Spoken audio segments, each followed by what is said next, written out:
Nossa, como eu vou conseguir governar a minha cidade, o meu estado ou até mesmo o meu país se eu não entendo nada sobre blocos econômicos? Se você já se indagou com essa pergunta, você veio ao lugar certo. Porque hoje, os alunos Diego Ortunes, Vitória Brito, Letícia Natsumi, Amanda Bastos, Gabriele Domênico e Carol Sasaki, do segundo ano de Nutrição e Dietética da ETEC Professor Camargo Aranha, iremos explicar para vocês, governantes, sobre a globalização e os blocos econômicos. O processo de globalização ele é um fenômeno do modelo econômico capitalista, o qual consiste na mundialização do espaço geográfico por meio da interligação econômica, política, social e cultural em âmbito planetário. Pode-se dizer que o processo de globalização iniciou-se no final do século XV com as grandes navegações, momento em que as trocas comerciais se ampliaram para outras nações. E o processo de globalização ele nunca parou, porque no último século este fenômeno acelerou bastante devido à terceira revolução industrial, ou a revolução técnico-científica e informacional, que promoveu a evolução das tecnologias de transporte e comunicação, de modo que a distância e as fronteiras geográficas se tornavam cada vez menores. E o termo globalização, ele possui o sufixo "ação", que significa processo. Então, o processo de tornar o mundo global. E esse termo ele começou a circular por volta do final dos anos 80, para sugerir a ideia de unificação do mundo, como resultado dos três processos que marcaram o fim do século XX, que foi a vitória política neoliberal, representada pela ditadura Pinochet no Chile nos anos 1973 a 1990, e os governos de Margaret Thatcher, que foi a primeira-ministra do Reino Unido de 1979 a 1990, e Ronald Reagan, o 40º presidente dos Estados Unidos da América, de 1981 a 1989. E o neoliberalismo, que se espalhou por causa da vitória desses governos, é uma política econômica dos anos 70, que tem características como a desregulamentação do mercado de trabalho, o Estado mínimo, a abertura econômica e livre atuação do mercado, a privatização das estatais, e no neoliberalismo acontece o recuo do Estado. Ele só se torna o regulador da economia, porque são as empresas multinacionais que vão comandar a economia global. E houve o avanço do neoliberalismo tanto nos Estados Unidos e na Grã-Bretanha, por causa dos governos de Ronald Reagan e Margaret Thatcher, como também no mundo todo, por causa da Conferência de Washington de 1988, que foi uma recomendação dos países desenvolvidos aos subdesenvolvidos para seguir uma cartilha neoliberal e sanar suas dívidas. E é aí que os blocos econômicos entram, porque eles estão diretamente ligados à globalização, visto que os estados que fazem parte de um bloco econômico, sobretudo aqueles países subdesenvolvidos, eles tiveram que aderir às práticas neoliberais da Conferência de Washington para atrair investimentos e conseguir pagar suas dívidas externas. Então se forma um grande paradoxo da globalização, porque os blocos econômicos foram uma consequência direta deste processo. Só que enquanto a globalização ela pega o livre comércio sem barreiras econômicas, os blocos econômicos eles visam a regionalização da economia. Mas não é uma coisa muito simples assim que a gente consegue definir em uma só linha os blocos econômicos. Porque essa parte do vídeo foi só uma introduçãozinha sobre a globalização. Vamos agora para o que é realmente o foco do vídeo, os blocos econômicos. Os blocos econômicos são integrações realizadas entre alguns países, com a intenção de fomentar o crescimento econômico e social destes através das facilidades tarifárias. Essas facilidades acontecem através de acordos e, dependendo do escolhido, o bloco recebe uma diferente classificação. Hoje existem 4 classificações, sendo a primeira delas a Zona de Livre Comércio, em que os países unem-se para a liberação gradual de mercadorias e capitais, dentro dos limites territoriais do bloco. Esse acordo, realizado pelo bloco NAFTA, visa a produção e a obtenção de lucros. A segunda classificação, a qual o bloco Mercosul se enquadra, é a União Aduaneira. Nela, ocorre a liberação de mercadorias e produtos, e é estabelecida uma tarifa externa comum para acordos entre países de fora do bloco. Há também o mercado comum.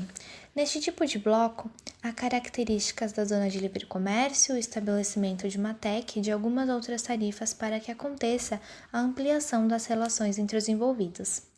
Essa ampliação busca padronizar legislações trabalhistas e econômicas, além da livre circulação de pessoas. Além disso, as empresas nacionais podem expandir seus negócios, instalando-se em qualquer um dos países do bloco. Por fim, a União Econômica e Monetária. Nesta classificação, o bloco econômico em questão adota uma moeda única e cria um banco central do bloco. A União Europeia, que tem o euro adotado como moeda para quase todos os seus países desde 2002, é um bloco que se enquadra nessas duas últimas classificações.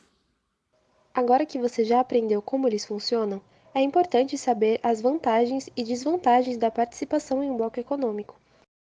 Como vantagens, podemos citar o menor custo dos produtos e matérias-primas por causa da redução ou extinção das taxas alfandegárias, o que também incentiva o mercado consumidor, pois os produtos produzidos no bloco tornam-se mais acessíveis. Há também um intenso fluxo de pessoas e mercadorias entre os países. No caso da União Europeia, o bloco possui uma vantagem extra, que é a moeda única para todos os países participantes do bloco, o que melhora, entre outras questões, o turismo e o comércio. Além disso, existe a propagação da tecnologia e a agilidade na produção e comercialização dentro de um bloco. Porém, como nem tudo é perfeito, existem algumas desvantagens dentro de um bloco econômico. A primeira delas é a diminuição na produção dos países que fabricam produtos mais caros ou que não possuem estrutura para competir contra outras empresas do bloco, o que pode levá-las à falência. Como consequência, o desemprego aumenta e a renda nos setores onde houver ineficiência será diminuída.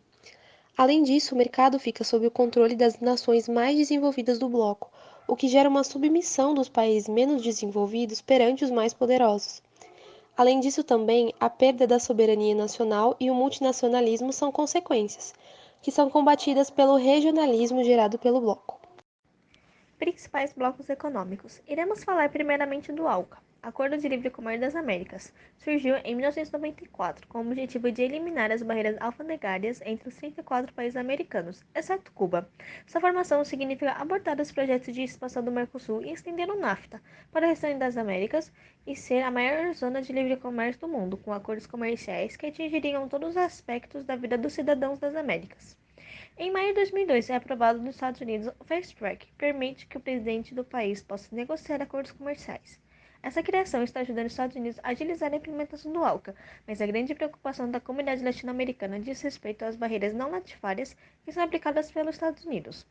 Porém, o ALCA nunca passou dos planos no papel. E abaixo estão os países membros. A PEC, Cooperação Econômica da Ásia e do Pacífico, criada em 1989 na Austrália. Porém, apenas em 1994 adquiriu características de um bloco econômico, quando os membros se comprometeram a transformar o Pacífico em uma área de livre comércio. O objetivo da PEC é promover, através de uma zona de livre comércio, o crescimento econômico, a integração comercial, os negócios e os investimentos na região Ásia-Pacífico. Trata-se de um dos maiores blocos econômicos do mundo em termos numéricos absolutos e também o que mais cresce comercialmente nos tempos atuais. Um aspecto estratégico da aliança é aproximar a economia norte-americana dos países do Pacífico para contrabalancear com as economias do Japão e de Hong Kong. Um aspecto positivo é o desenvolvimento das economias dos países membros. E o negativo é a grande dificuldade de coincidir os diferentes interesses dos países membros e daqueles que estão interligados ao bloco. Os países membros estão descritos abaixo. Mercosul, Mercado Comum do Sul. Criado em 1991, a origem do Mercosul está nos acordos comerciais entre Brasil e Argentina elaborados em meados dos anos 80. Somente em 1995 estabeleceu uma zona de livre comércio. Além da extinção de tarifas internas, o Mercosul estipula a união aduaneira, com a padronização das tarifas externas para diversos itens. Chile e Bolívia são membros associados, assinando o tratado para a formação da zona de livre comércio, mas não entram na união aduaneira. O Mercosul é o grande expoente brasileiro no cenário internacional, nas relações econômicas e até mesmo políticas, possibilitando uma maior estrutura de negociação ao usar dos Estados blocos econômicos. Os países membros e os países associados estão descritos abaixo. O NAFTA é o Acordo de Livre Comércio da América do Norte. Ele é um instrumento de integração entre a economia dos Estados Unidos, do Canadá e do México. Ele entrou em vigor em 1994, estabelecendo o prazo de 15 anos para a total eliminação de barreiras alfandegárias entre os três países. Uma das principais características desse bloco é que suas relações comerciais são muito benéficas devido à disposição dos três países membros. Isso facilita muito porque diminui os impostos entre os três países e é muito fácil levar as mercadorias para cada país. As características desse bloco são a criação de zona livre de comércio, eliminação de barreiras alfandegárias, intensificação das relações econômicas, comerciais e políticas entre os três países e redução da taxação de impostos para produtos importados ou exportados entre os integrantes do bloco. A União Europeia é o segundo maior bloco do mundo em termos de PIB, com uma população de 374 milhões de pessoas. Os objetivos da União Europeia são desenvolvimento de um mercado financeiro europeu, desenvolvimento econômico-social dos países, união aduaneira entre os países membros, unidade política e econômica entre os países membros, livre circulação de pessoas, bens e mercadorias, aumentar a qualidade de vida, saúde e trabalho dos cidadãos europeus e reduzir as desigualdades sociais e econômicas. Os países membros desse bloco econômico estão aí na tela e podem ser observados. Já no ano de 2020, ocorreu a saída do Reino Unido da União Europeia e há algumas consequências que podem ocorrer com essa saída, que são a circulação de pessoas, as regras de trânsito de pessoas entre o Reino Unido e a União Europeia podem ser alterados, a circulação de bens, serviços e livre comércio podem ser rompidos caso não entrem em acordo em termos comerciais e econômicos alternativos, a retração econômica, a saída de empresas, deslocamento de capitais para outros países da União Europeia e a desvalorização da Libra. E ele também pode servir de exemplo para outros países. O SEI é a Comunidade de Estados Independentes, foi criado em 1991, após a desagregação da antiga União Soviética. Ele reúne 12 das 15 repúblicas que formam uma área de livre comércio. Os países membros estão aí na tela, e já a Comunidade Andina tem como objetivo aumentar a integração comercial, econômica e política entre seus membros, que são a Bolívia, a Colômbia, o Equador, o Peru e a Venezuela. A União Africana tem o objetivo de unificar politicamente, socialmente e economicamente o continente.